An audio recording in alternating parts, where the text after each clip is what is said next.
Hej, og velkommen til episode 4 af vores fodboldprogram. Nu vil jeg tage et straffespark, og det vigtigste er, at det skal være iskoldt.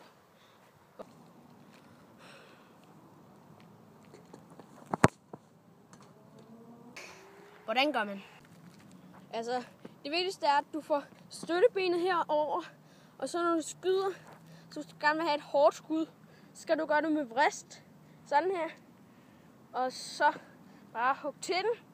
Men hvis du gerne vil have sådan et placeret skud, så kan du gøre med indersiden. Du kan lige prøve at kigge igen med. Nu gør jeg det med vrist. Nu gør jeg det med vristbark, og jeg har højre ben.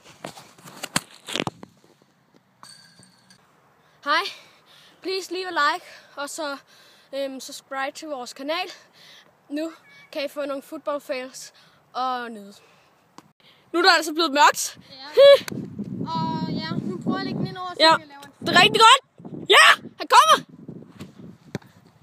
Fuck, et lorteskud. Ja, helt meget. Nu vil Fred lave et skud her. Han skyder! Han falder. Fuck, han er dum. Jeg tror, jeg skal på ambulance i stedet. Eller hospitalet.